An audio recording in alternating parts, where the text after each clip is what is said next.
Guy Benson is political editor for townhall.com and a Fox News contributor. You know, I listened to what Cruz says, Guy, and I'm from the Midwest, from Minnesota, and we call it Midwestern sensibilities. I mean, that's kind of what he said there. There's also a big evangelical, population in Indiana that you would think would go for Ted Cruz. But if the history of this election cycle proves anything, Donald Trump has won a lot of that vote. Yeah, that's right. So if you look at the remainder of this nominating competition on the Republican side, you take a big, bright orange highlighter and you circle next Tuesday. Indiana, absolutely crucial for Ted Cruz. If he loses there, I think his back is broken. He takes a huge mathematical blow, and I think psychologically it would be a real problem for him, because think about it, Gretchen. We've heard this for months from Ted Cruz. I need a one-on-one fight with Donald Trump.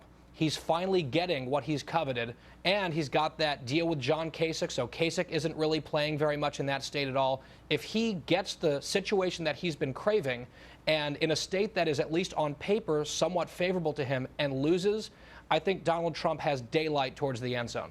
Yeah, and yet Kasich was not telling his voters not to vote for him in Indiana. So, that alliance thing, and we're going to talk to his campaign architect coming up about that. It's interesting because you and I have had many discussions about whether or not endorsements matter. And I actually think that the Indiana basketball coach of Bobby Knight makes a huge difference. Even though he hasn't coached there for years, he's still kind of a god there, isn't he?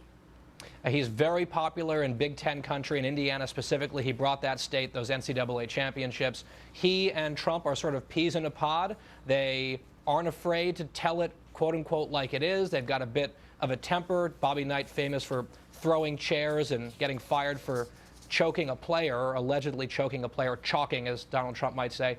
But this is a big get for Trump. It adds to the atmosphere. People want a show with Trump. They come to a rally, they got Bobby Knight in that pullover sweater that's his sort of trademark look. Right. And meanwhile, Ted Cruz in Indiana, I mean, you were maybe waiting for Mike Pence, the governor, to get off the sidelines. He has not. That's why the Carly Fiorina move was made, I think. It's a desperation heave.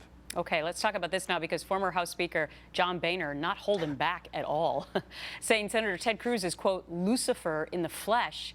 He tells my alma mater, Stanford Daily newspaper, quote, I have Democrat friends and Republican friends. I get along with almost everyone, but I have never worked with a more miserable son of a blank in my life.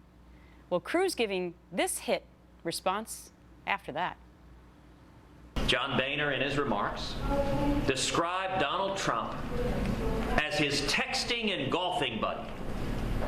So if you want someone that's a texting and golfing buddy, if you're happy with John Boehner as Speaker of the House and you want a president like John Boehner, Donald Trump's your man. I was really surprised that John Boehner said those comments. I mean, not because I agree or disagree with them, Guy, but because he's really not let loose like that.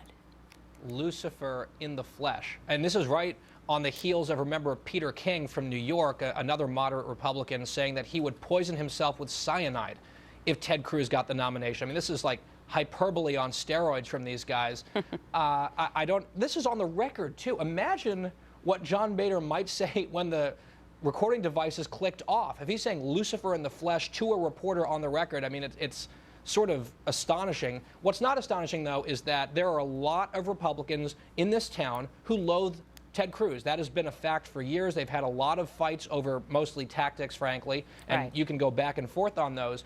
What is fascinating, though, is the number of sort of central casting establishment figures that are being embraced by Team Trump, supposedly this big anti-establishment force. Right. It's fascinating to watch and to talk about it on a daily basis. And we enjoy having you on every week. Guy, thank you. Thanks, Gretchen.